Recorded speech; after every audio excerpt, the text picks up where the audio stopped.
এক ছিল শিয়াল আর এক ছিল শিয়ালনি। তাদের 3টি ছানা ছিল, কিন্তু থাকবার কোনো জায়গা ছিল না। একদিন শিয়ালনি শিয়ালকে বলল, হ্যাঁ গো, ছানাগুলোকে কোথাও রাখার ব্যবস্থা করতে হবে, তা না হলে যে ওরা বৃষ্টিতে ভিজে মারা যাবে। তুমি ঠিক কথাই বলেছ, একটা গর্ত খুঁজে বের করতে হবে। তখন তারা অনেক খুঁজে একটা গর্ত বের করলো, কিন্তু গর্তের চারধারে শুধু বাঘের পায়ের ছাপ ছিল। তা দেখে শিয়ালনি বলে, ওগো, এটা যে বাঘের গর্ত, এর ভিতরে তুমি কি করে থাকবে? এত খুঁজেও তো আর কোনো গর্ত পাওয়া গেল না, এর ভিতরে থাকতে হবে। বাঘ যদি আসে তখন কি হবে? তখন তুমি উপ করে ছানাগুলোর গায়ে চিমটি কাটবে, তাতে তারা চেঁচাবে, আর আমি জিজ্ঞেস করব ওরা কাঁদছে কেন। তখন তুমি বলবে ওরা বাঘ খেতে চায়। আচ্ছা, বেশ, বুঝেছি। সে খুব খুশি মনে গর্তের ভিতরে ঢুকলো। তখন থেকে তারা সে গর্তের ভিতরে থাকে। এমন করে দিন কয়েক যায়।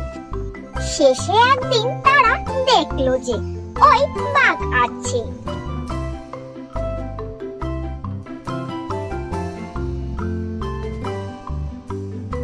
অমনি শিয়ালনি তার বাচ্চাদেরকে চিমটি কাটতে লাগলো।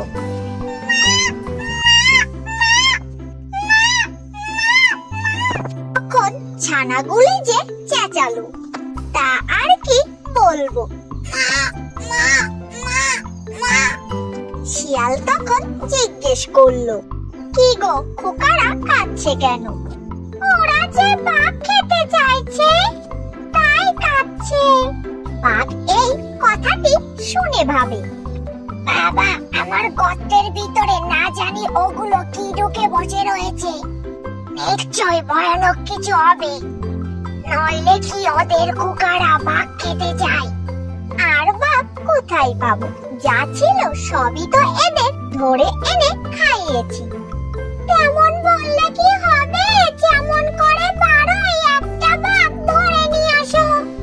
আচ্ছা, চুপ চুপ চুপ, ওই যে দেখ একটা বাঘ আসছে, আমার ঝপাংটা দাও, এক্ষুনি ওকে কপাং করছি। এই কথা শুনেই তো বাঘের প্রাণ উড়ে যায়।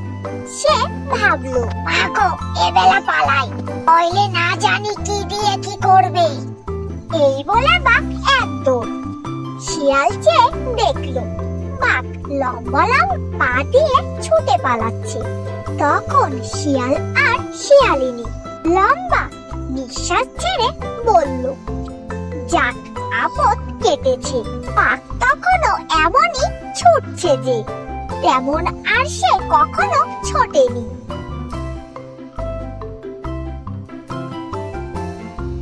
একটা বানর গাছের উপর থেকে ভারী আশ্চর্য হয়ে ভাবল, এমন করে বাঘ ছুটছে, এ তো কোনো সহজ কথা নয়, নিশ্চয় ভয়ানক কিছু হয়েছে। বাঘ ভাই, কি হয়েছে? তুমি যে অমন করে ছুটে পালাচ্ছ। সাদে কি পালাচ্ছি, না হলে তো এক্ষুনি আমাকে ধরে খেত। তোমাকে ধরে খাই এমন কোন জানোয়ারের কথা আমি তো শুনিনি। ও কথা আমার বিশ্বাস হচ্ছে না। যদি সেখানে থাকতে বাবু, তাহলে দেখতুম। দূর থেকে অমনি করে সকলেই বলতে পারে। আমি যদি সেখানে থাকতাম, তবে তোমাকে বুঝিয়ে দিতাম যে সেখানে কিছুই নেই। তুমি একটা বোকা, তাই মিছি মিছি ভয় পেয়েছো।